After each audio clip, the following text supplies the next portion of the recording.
Les villes qui vont se démarquer puis qui vont réussir à l'avenir sont les villes qui vont s'attirer davantage de talents de haute qualité. Jacques Ménard, qui a longtemps dirigé la Banque de Montréal au Québec, est décédé hier à l'âge de 74 ans. Très engagé en éducation, en santé, dans le développement de l'économie de Montréal. Philanthrope également. Jacques Ménard n'était pas un homme d'affaires comme les autres. Il a été l'instigateur de Je vois Montréal, je fais Montréal. Et il y a quelques années, il a été vice-président du groupe d'experts sur la littératie financière en 2010, engagé aussi dans la persévérance scolaire, la Fondation du CHU Sainte-Justine, l'organisme Fusion Jeunesse. Il a signé le Manifeste pour un Québec lucide, a été président des Expos de Montréal, administrateur, président de la Chambre de commerce du Montréal métropolitain. L'ancien ministre des Finances, Raymond Bachand, l'a bien connu. On le joint via FaceTime au Mexique ce soir. Bonsoir, M. Bachand. Bonsoir, Gérald. Vous connaissez Jacques Ménard depuis longtemps, depuis près de 50 ans. Vous avez travaillé avec lui. C'était un ami pour vous? C'est un ami très proche, personnel de la famille. Alors, excusez le moment d'émotion, mais il y a 50 ans, quand on s'est connus, et je regardais, Jacques, c'est un être assez exceptionnel qui s'est impliqué dans tous les domaines de la société. On parlera de sa carrière d'affaires qui est la principale, mais hommage aussi à la Banque de Montréal qui lui a laissé la liberté d'agir dans tous les domaines. Il y a 50 ans, on s'est connus dans le communautaire, entre autres, parce qu'on a, avec Mark Johnson, Yvon Deschamps, fondé Oxfam Québec. Ils sont allés à Toronto pour obtenir la souveraineté d'Oxfam Québec et qui est devenue autonome et affiliée internationalement. Mais après ça, vous l'avez dit, s'entraide. Il a co-présidé la campagne de Sainte-Justine. Il s'est impliqué beaucoup à l'Orchestre symphonique de Montréal avec Kent Nagano. Restons dans le communautaire. Quand j'étais ministre des Finances et j'ai décidé de financer Robert Lepage pour le Diamant, c'est Jacques qui a pris la co-présidence de la campagne de financement pour aller chercher de l'argent du public. Alors, ce côté-là l'intéressait, bien sûr, comme vous le dites, le côté d'éducation. Ouais. Il a publié un livre sur la santé, il a publié des livres sur l'éducation qu'il a écrit lui-même. L'éducation économique. Pourquoi c'était important pour lui de s'engager comme ça, de parler publiquement en faveur de la santé, de l'éducation, de la littératie financière? Pourquoi c'était important pour lui de faire ça socialement? Parce que Jacques a des valeurs citoyennes. Au fond, ceux qui ont été éduqués peut-être dans l'autre siècle, on dira, là, dans les années 60, avaient un grand sens de la communauté et de l'importance de la participation citoyenne et de s'impliquer, pas juste de faire sa vie puis de faire de l'argent comme banquier. Il a été exceptionnel dans sa carrière. On peut en parler un peu de sa carrière à la Banque de Montréal. Il a commencé chez Bernstein, Nesbitt Burns, mais toute sa carrière professionnelle est devenu le leader de la Banque de Montréal au Québec.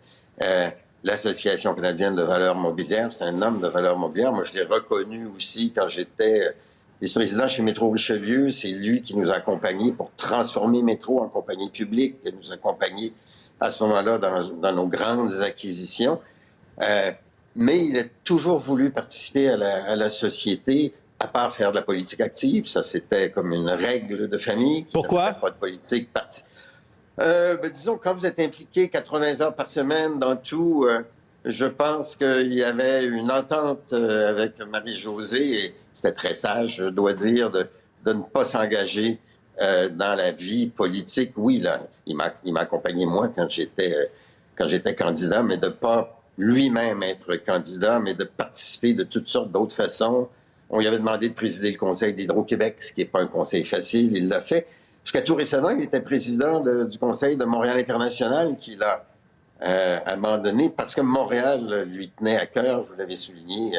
Il a fait beaucoup pour Montréal, globalement aussi. Il vous a appuyé lorsque vous vous êtes présenté pour être chef du Parti libéral du Québec. Et avec vous, il a appuyé il y a quelques semaines encore Dominique Anglade. Oui, tout à fait. De sa chambre d'hôpital, on a organisé une petite activité financière parce qu'il aimait beaucoup Dominique, qui l'a connu. Très impliqué du côté sportif aussi, hein, vous l'avez évoqué, mais il était du premier sauvetage des Expos. C'est lui qui a monté le groupe financier, il en a présidé le conseil. Le Fonds de solidarité était partenaire. Il a été du deuxième sauvetage des Expos quand Claude Brochu a décidé de vendre et on avait monté le groupe. On voulait 75 millions. Il y avait déjà a cumulé 70 millions d'investisseurs québécois. Et Jeffrey Loria est arrivé et on connaît le reste de l'histoire, comment le pouvoir absolu qui est donné à un commandité, parfois on se trompe sur le caractère des êtres humains et on s'est fait avoir cette fois-là. Mais le Canadien de Montréal aussi. Exactement, parce qu'il a été banquier de George Gillett pour vendre les Canadiens à la famille Molson. Tout à fait. Il était très préoccupé. Moi, j'étais ministre du Développement économique, le ministre de l'Économie à l'époque. Il était venu me voir parce qu'il savait que dans les montages financiers, probablement qu'il aurait besoin d'une quote-part, soit de la SGF ou d'Investissement Québec. Je lui avais dit d'ailleurs frapper aux deux portes. La SGF était trop conservatrice. Et évidemment, notre investissement, on ne pouvait pas prendre parti. Alors, il y avait à la fin 4 finalistes. Lui, son rôle, c'était de maximiser, mais il était un peu inquiet parce que le groupe de Chicago était très en avance, mais heureusement, à toute fin, la famille Molson, le groupe Molson les a coiffés. Et ils étaient loin devant tous les groupes québécois, loin devant tous les groupes québécois intéressés. Et tant mieux, c'est revenu propriété québécoise, mais Gillett a été un très bon propriétaire du Canadien. Je vous écoute, M. Bachand, et quand je vous entends et quand on lit sur Jacques Ménard, c'est des décennies et des décennies d'histoire économique, d'engagement dans le monde des affaires, la santé, l'éducation, Montréal. Son œuvre est dense, son héritage est dense. Vous allez retenir quoi de l'héritage de Jacques Ménard? Ah, mon Dieu, Jacques est un rassembleur. Jacques est quelqu'un qui ne disait jamais non, qui acceptait toujours d'aider, que ce soit les grandes organisations, que ce soit comme coach ou parrain pour des jeunes en affaires. On peut parler de fusion jeunesse au cours des dernières années, et très préoccupé par l'évolution de la société et d'aider les gens à vivre ensemble, passionnés de Montréal, du Québec et aussi du Canada. Ouais.